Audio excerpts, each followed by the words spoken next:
প্রথম কথা বলি যে আমি বাকিদের কথা বলতে পারবো না, বাকিদের হয়ে কথা বলতে পারবো না। আমি আমার আমার কথাটা বলতে পারি, আমার ব্যক্তিগত কথাটা বলতে পারি। যা মনোমালিন্য, যা অভিমান, যা ভুল বোঝাবুঝি, যা ঝগড়াঝাঁটি মারামারি যা হয়েছিল না কেন, আমি বিশ্বাস করি এখন বারবারই বলেছি, আমি গত কয়েক দিন ধরে সমানে বলে চলেছি, আমি আশাবাদী যে সেটা আলোচনা এবং পারস্পরিক বোঝাপড়ার মাধ্যমেই সেটা মিটবে।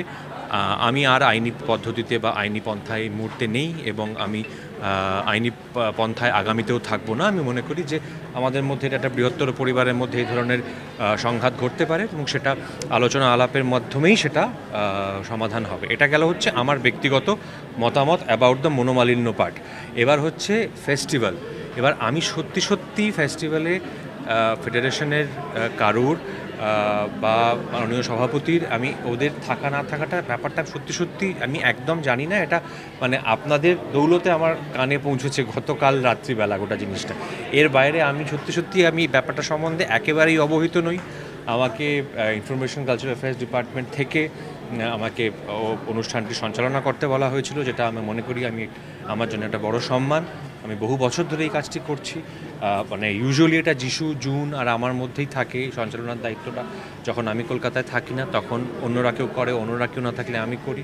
এবারও তার ব্যতিক্রম ঘটেনি। আর এই চলচ্চিত্র উৎসবের সঙ্গে আমার যোগাযোগ বহু পুরনো।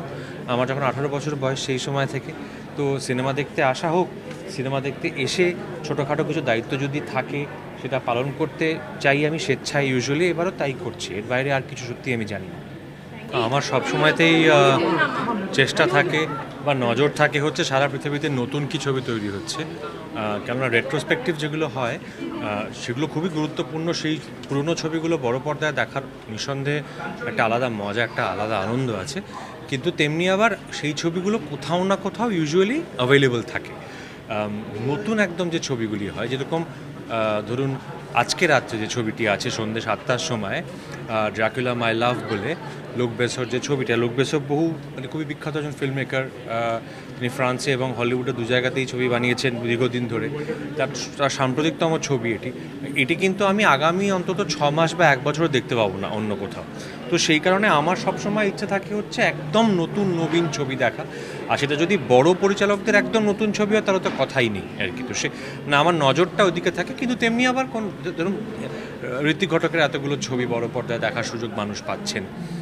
তারপর ধরুন অরণ্যের দিনরাত্রি বড় পর্দায় রেস্টোর্ড প্রিন্ট দেখার সুযোগ মানুষ পাচ্ছেন।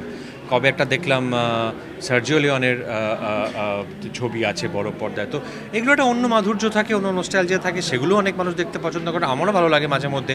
আজকে জয়বাবা ফেলুলনাথ দেখানো হয়েছে বড় পর্দায়, এমন লাইন আমি নিচে দেখলাম ভাবাই যায় না। এটার তো একটা আছে, পুরনো ছবি বহুবার দেখা হলেও বড় পর্দায় দেখতে ভালো লাগে।